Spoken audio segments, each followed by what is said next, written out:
বাংলার 3 হিরোর 3টে আপকামিং ছবির পোস্টার এসছে, সেগুলো নিয়েই আলোচনা করব আপনাদের সাথে। Hi, this is Hastalipi originals. এখন আপনাদের সাথে অঙ্কুশ অভিনীত ছবি নারী চরিত্র বেজায় জটিল, ইয়াশ অভিনীত ছবি আরি এবং সোহম অভিনীত ছবি বহুরূপের পোস্টার নিয়ে আলোচনা করব। জানাবো আমার কেমন লাগলো। এরকমই বাংলায় সমস্ত সিরিজ এবং সিনেমা সংক্রান্ত আলোচনা শুনতে এবং রিভিউ পেতে আমাদের এই চ্যানেলটা ফলো করে রাখুন এবং নোটিফিকেশন বেলের ওপর ক্লিক করে অল বাটনের ওপর ক্লিক করে রাখুন, যাতে আমাদের ভিডিও সবার আগে আপনাদের কাছে পৌঁছে যায়। তাহলে চলুন ভিডিওটা শুরু করছি। Hastalipi originals, the ultimate filmi dose. প্রথমে কথা বলবো আকাশ মালাকার পরিচালিত সোহম এবং ইধিকা পাল অভিনীত নতুন ছবি বহুরূপের পোস্টার রিভিউ। এই ছবিটার পোস্টারটায় কিন্তু সোহমের বেশ কটা লুক দেখা যাচ্ছে এবং সেগুলো কিন্তু বেশ ইমপ্রেসিভ।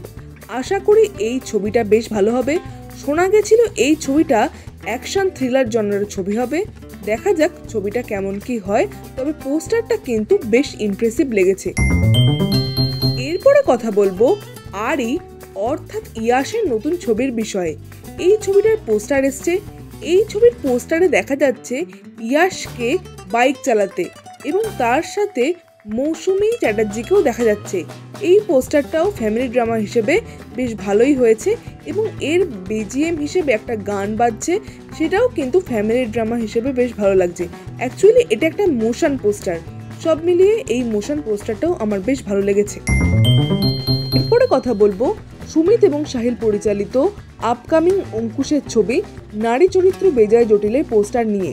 এই পোস্টারটায় অঙ্কুশের ফেসিয়াল এক্সপ্রেশন বেশ ভালো এবং পেছনে যে 5 জন মহিলাকে দেখা যাচ্ছে তাদেরও এক্সপ্রেশন বেশ ভালো। এই ছবিতে দেখা যাবে অঙ্কুশের এই 5 জন মহিলার সঙ্গে কি সম্পর্ক এবং তাদের সাথে কি ইকুয়েশন, সেই বিষয়ে এই ছবিটা দেখা যাবে। অর্থাৎ কমেডি ভরপুর থাকবে, এই পোস্টারটা থেকে বোঝাই যাচ্ছে। এই পোস্টারটা আমার বেশ ভালো লেগেছে। আপনাদের এই 3টে ছবির মধ্যে কোন ছবির পোস্টার বেশি ভালো লেগেছে অবশ্যই কমেন্টে লিখে জানাবেন। আর কোন ছবিটা নিয়ে আপনারা বেশি এক্সাইটেড সেটাও কমেন্টে লিখে জানাবেন। আর আমাদের এই ভিডিওটা লাইক করতে মিস করবেন না প্লিজ।